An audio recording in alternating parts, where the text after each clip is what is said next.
चाहता हूं कि माननीय राष्ट्रीय अध्यक्ष जी आवे और हमें अखिलेश यादव जिंदाबाद, जिंदाबाद, जिंदाबाद, अखिलेश यादव जिंदाबाद, समाजवादी पार्टी जिंदाबाद। उपस्थित हमारे बड़ी संख्या में नौजवान साथी, उपस्थित सभी हमारे कांग्रेस और समाजवादी पार्टी और गठबंधन के प्रत्याशी से लेकर के जितने भी हमारे मंच पे नेता हैं, उस सब का मैं विशेष धन्यवाद और आभार प्रकट करूंगा कि इतने घंटों के कार्यक्रम जिसमें विलंब से मैं पहुंचा, उसके बावजूद भी आप लोग इतने जोश और उत्साह के साथ करें, मैं आप सबका बहुत बहुत धन्यवाद और आभार प्रकट करता हूं। जब इतने घंटे से आप यहाँ पर हैं, भैया सांस्कृतिक प्रकोष्ठ भी है, मैदान भैया सांस्कृतिक प्रकोष्ठ भी इधर है, पूरा मैदान जो मुझे दिखाई दे रहा है, कोई भी हमारा नेता कार्यकर्ता अभी हटा नहीं है। यादव जिंदाबाद, कोई कार्यकर्ता नहीं हटा है। इसका मतलब ये है कि विरोधी लोग जान गए होंगे आज कि यहाँ से समाजवादी पार्टी की प्रत्याशी ज्योति बिंजी ऐतिहासिक वोटों से जीत करके जा रही है।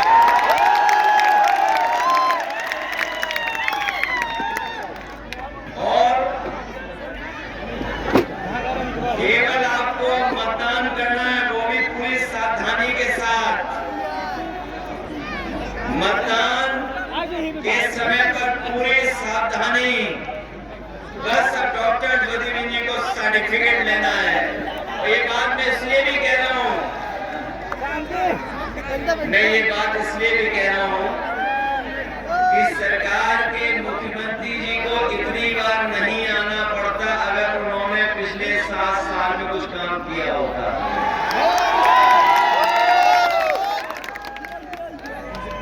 7 साल अभी दिल्ली की सरकार का हिसाब किताब नहीं जोड़ा है मैंने। उत्तर प्रदेश की सरकार और दिल्ली वालों की सरकार, बताओ कितने सालों से चल रही है, और उसके बावजूद भी पूरी सरकार लगी हुई है यहाँ पर। न केवल सरकार लगी हुई है, जब उन्हें पता लग गया कि जनता उनका साथ नहीं दे रही है, तो उन्होंने अधिकारियों को आगे कर दिया, कर्मचारियों को आगे कर दिया। लेकिन अधिकारी और कर्मचारी मनी मन ये जानते भी हैं कि अब भारतीय जनता पार्टी बचने वाली नहीं है यहाँ पर। और तब वैसे तो कुछ चीजें बहुत लोकप्रिय हो जाती हैं, कभी कभी कारण नहीं पता लगता कि क्यों लोकप्रिय हो रही है चीजें।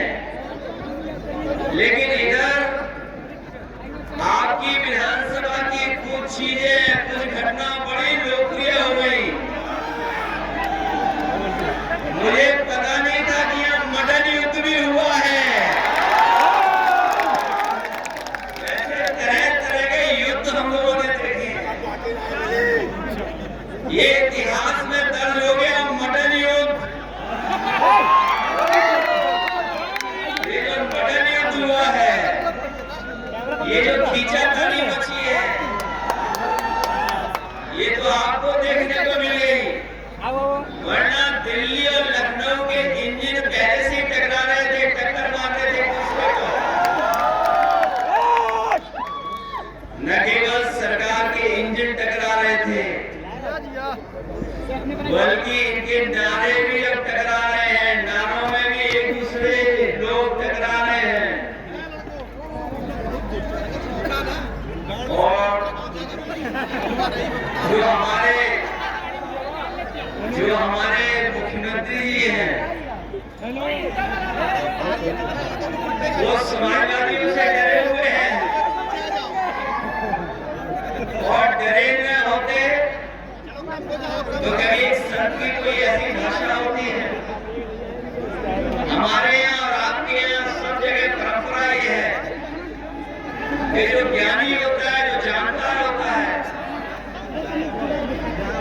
वो कम बोलता है और मौन रहता है। इसीलिए हमारे आपके यहाँ मौनी बाबा मौनी परंपरा है।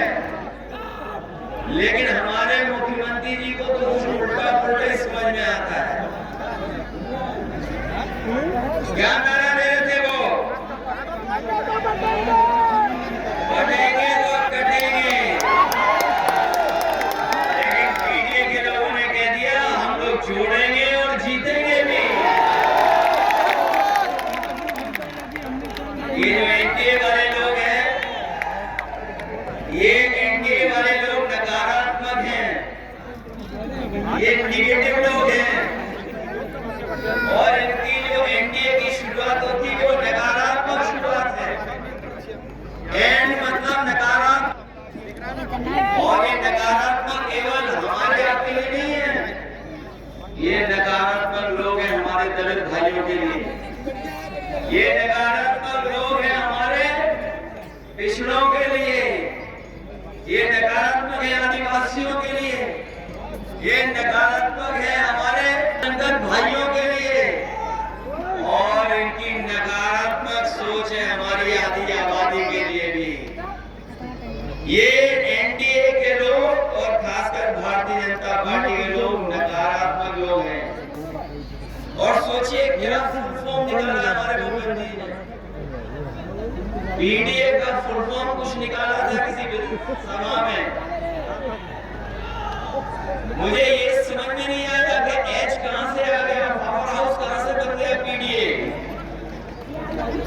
और सोचिए पीडीए से इतने डरे हुए हैं कि इन्हें डीएपी की बोली भी पीडीए नजर आ रही है। जो डीएपी है,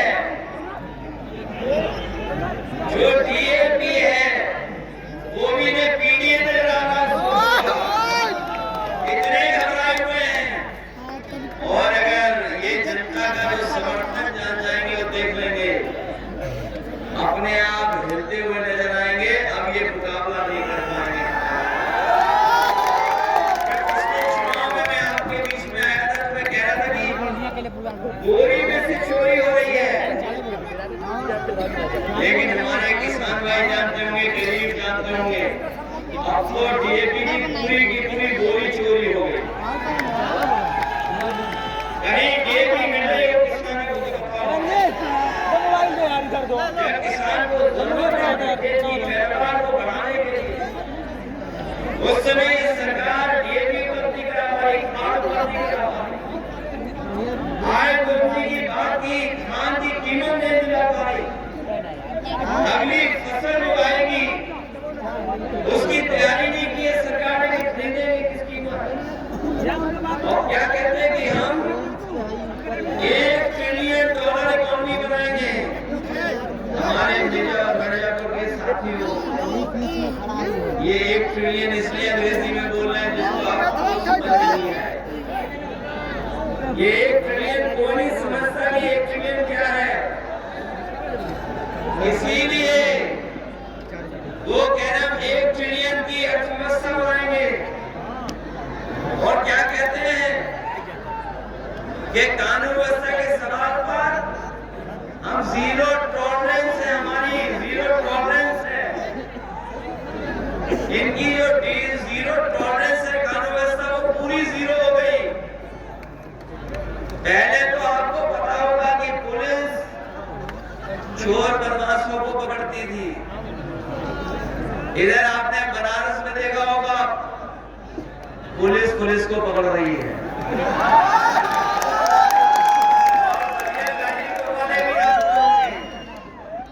एक बड़ा अधिकारी भेजना पड़ा तब पुलिस पकड़ी गई, वहां रंगे हाथों पकड़े गए, रंगे हाथों पकड़े गए। और जब बनारस में पकड़े गए तो हम लोगों ने जब सवाल खड़ा किया तो उन्होंने कहा कि ऐसी कोई घटना नहीं हुई। हम अपने खोजी पत्रकार साथियों को धन्यवाद देना चाहते हैं कि वो भी सीसीटीवी का कैमरे का खोज करके ले आया, दिखा दिया कि एक पुलिस के अधिकारी बड़ा बक्सा लेकर के जा रहे हैं। बाद में कार्रवाई करनी पड़ी और सच्चाई तो ये है कि इतनी लूट कभी किसी सरकार में नहीं हुई होगी जितनी लूट इस सरकार में हो रही है। जब 100 नंबर बनाया गया था पुलिस के लिए तो इसलिए बनाया गया कि गांव गरीब दूर दराज जो रह रहा है अगर संकट और परेशानी में है तो वो अगर फोन मिलाएगा तो पुलिस उसके पास पहुंच करके मदद करेगी। लेकिन सरकार ने जब से 100 से 112 किया है, अपनी पुलिस ने भी रेट बढ़ा लिया है और अब ये मदद नहीं कर रही है। दोनों पार्टियों को उठा करके थाने में लाया है, तब जाकर के हिसाब किताब हुआ है थाने में जाकर।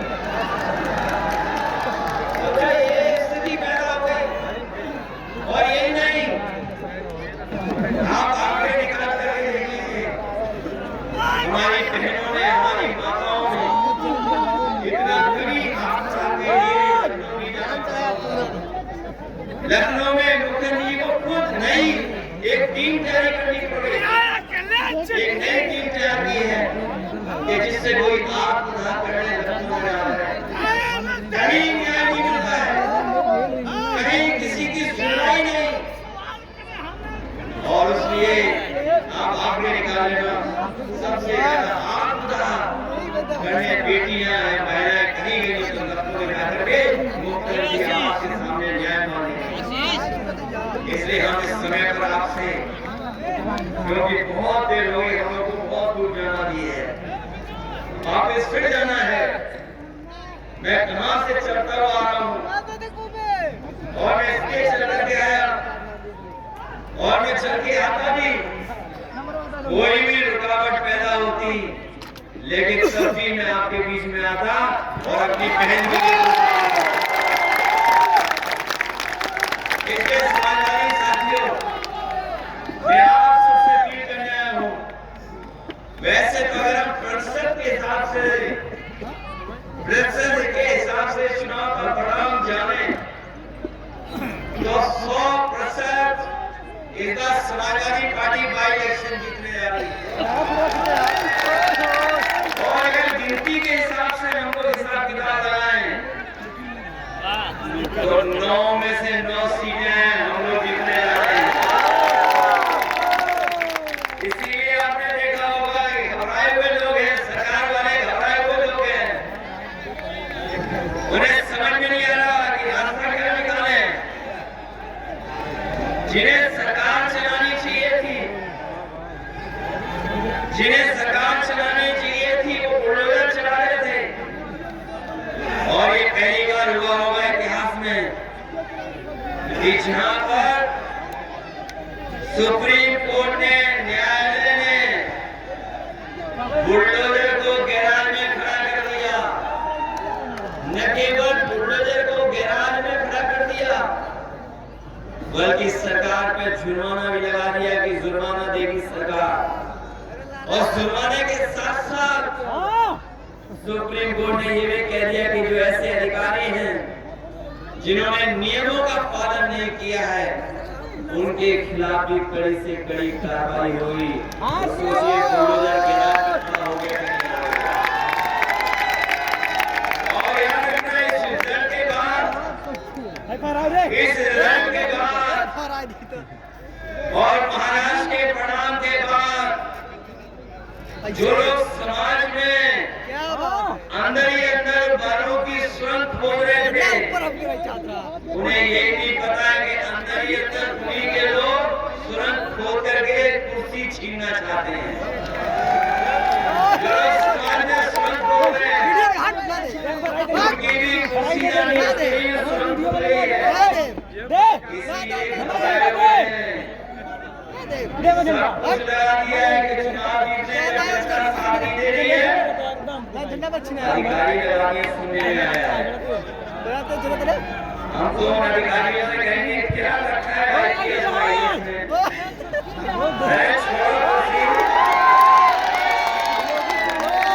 इंजीनियर हो जाते, हम भी इंजीनियर नहीं बने, हमने भी कुर्ता पजामा पहन के लैपटॉप भी लगा ली।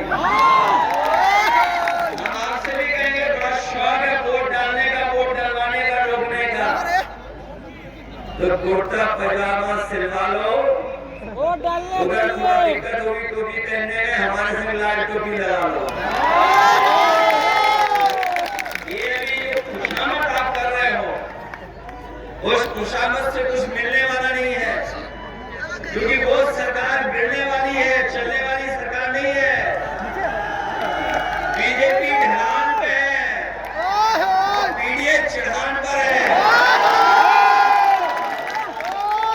ये पीडीए वाले प्रोग्रेसिव सोच के हैं, पॉजिटिव सोच के हैं। रंजीत तो थोड़ा यार हमको जाते हैं, लोगों को जोड़ते हैं। ये भारतीय जनता पार्टी के लोग लोगों में दूरियां बनाते हैं, इसलिए इनके चलने वाली नहीं है इस बार। ये उपचुनाव भाजपा वाले हारने वाले ऐतिहासिक वोटों से हारेंगे। इसलिए मन बना लिया, आपको मन बनाया होगा, पक्का कि नहीं बनाया मन अपने, और सावधान रहकर मतदान करोगे कि नहीं करोगे। अगर आपको एक बार रोके तो दोबारा वोट डालने आओगे कि नहीं आओगे। दोबारा रोके आपको तो तीसरी बार डालने आओगे नहीं आओगे। हम भी आपके बीच में रात में आए और आप भी इंतजार करते रहे, बताओ इतना इंतजार करोगे वोट डालने के लिए। और इन्होंने तो नोटबंदी में हमें आपको लाइन में लगवाया, डीएपी के लिए लाइन में लगवा रहे हैं। बताओ वोट डालने के लिए लाइन में लगोगे कि नहीं लगोगे। कितना दिन है बताओ, अब तो कुछ भी नहीं बचा है। 20 तारीख को मतदान होना है, और याद कीजिए 13 तारीख को मतदान होना था। ये 13 तारीख का मतदान इन्होंने 20 तारीख का कर दिया। ये चुनाव टाला इन्होंने, और ये चुनाव इसलिए टाला इन्होंने क्योंकि त्योहार के समय पर बहुत सारे लोग छुट्टी लेकर आए थे, अपना त्योहार मनाने आए थे। इस त्योहार में खुशियां नहीं मनाई गई क्योंकि महंगाई इतनी थी, इतनी परेशानी में त्योहार मनाया लोगों ने। महंगाई को लेकर के बहुत परेशानी थी। इसके दूसरे हिस्सों में वो इस बार उत्तर प्रदेश आए थे त्योहार के समय पर, कई लोगों ने अपनी छुट्टियां बढ़ा ली कि 13 तारीख को वोट डाल करके जाएंगे, और जो छुट्टी बढ़ाने की भनक उन्हें पड़ी भारतीय जनता पार्टी के लोगों को, ये 13 तारीख को वोट डालेंगे और हरा देंगे बीजेपी को। इन्होंने चुनाव की तारीख बदल दी और 20 तारीख कर दी। जो चुनाव टालेंगे वो हारेंगे। पहलवान मैदान से वही भागता है जो कमजोर होता है। यहाँ तो पहलवान होंगे कुछ, हमें दिखाई दिए थे अभी पहलवान। कौन मैदान छोड़ता है बताओ, जो हारने लगता है। बताओ बीजेपी हारी हुई है, पार्टी का नहीं हारी हुई है। और ये पीडीए की एकजुटता से बहुत घबराए हुए हैं। जब से पीडीए की बात चली है बहुत घबराए हुए हैं ये लोग। इन्हें मदद करो आप सब लोग मिलकर के, मदद करोगे आप लोग। और हमारे मुख्यमंत्री तो वैसे उल्टा पुल्टा कर रहे हैं, जिन्हें अपने भाषा में संतुलन रखना चाहिए था, वो अपनी भाषा ही बदल दिए हैं। जिन्हें मृदभाषी होना चाहिए था, बताओ कितने कटुभाषी हैं, क्या क्या बोल रहे हैं, क्या क्या बोल रहे हैं। जिन्हें सत्य वचन देने चाहिए, वे बताओ झूठ का प्रचार करने के नहीं करना प्रचार। और अभी हमारा को धरने पर देखा इन्होंने, कोशिश की कि धरना खत्म करा दें, लेकिन एकजुटता देख करके, नौजवानों की एकजुटता देख करके ये घबरा गए। इन्हें स्वीकार करनी पड़ी छात्र नौजवानों की मांग। अभी खुशी नौकरी मिलने जा रही है, ये नौजवानों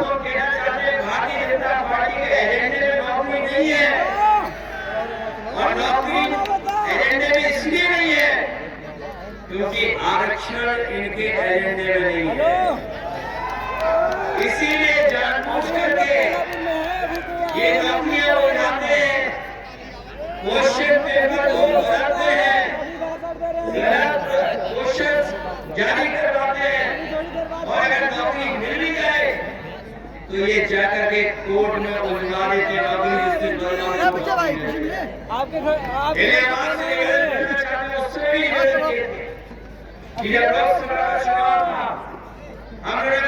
देश के संविधान और लोकतंत्र में खतरा है।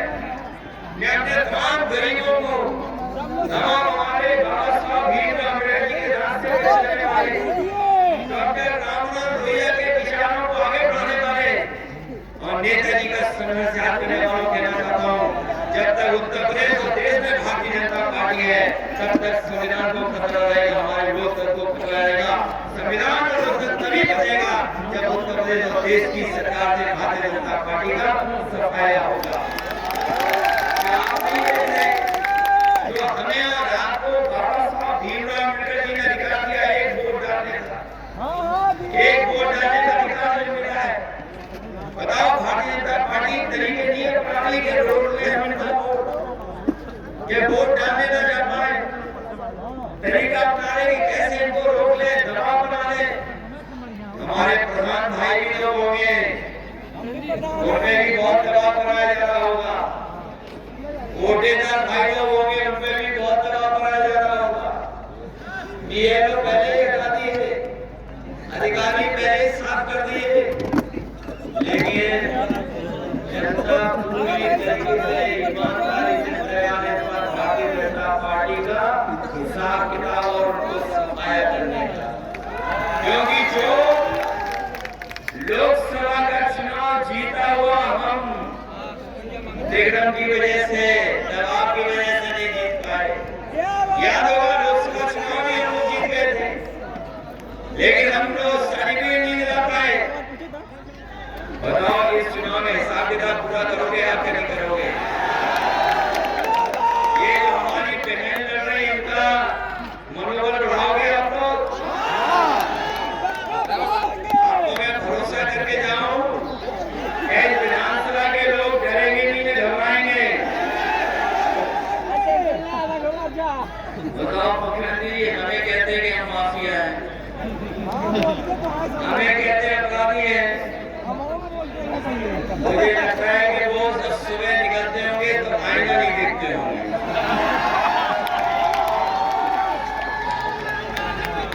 सच्चाई है कि सब उन्हीं के साथ है, हम लोग साथ कोई नहीं है। इसलिए मदद करो आप सब लोग मिलकर के। जब आपने इतने देर इंतजार कर करके इस कार्यक्रम को सफल बनाया है, हमें पूरा भरोसा हो गया है कि नौजवान भूखे प्यासे रह करके भी वोट डालने का काम करेंगे। मदद करिए और ये लोग भी सहयोग करेंगे, जैसे अभी सहयोग कर रहे हैं, इतनी रात में अपना साथ ये लोग भी सहयोग करेंगे, घबराने की जरूरत नहीं है।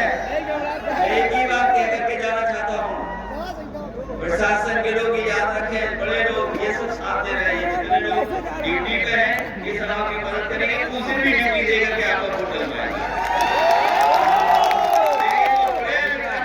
बड़ी खुशी चाहिए, मेरा उनसे यही कहना है कि आपकी अपनी सीसीटीवी से तो बच सकते हो, आपकी जो सीसीटीवी है उससे तो बच जाओगे, लेकिन जनता की आंखों में जो सीसीटीवी में रिकॉर्ड हो रहा है उससे नहीं बच पाओगे।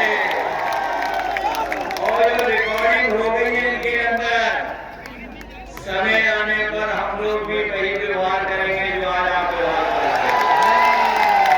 ऐसे मदद करिए हमारी बहन जी, हम लोग कभी भी कानून और संविधान के बाहर जाने वाले लोग नहीं हैं, हम लोग विकास करने वाले लोग हैं, हम प्रोग्रेसिव लोग हैं, पॉजिटिव लोग हैं, लेकिन भारतीय जनता पार्टी के लोग नफरत बनाने वाले लोग हैं।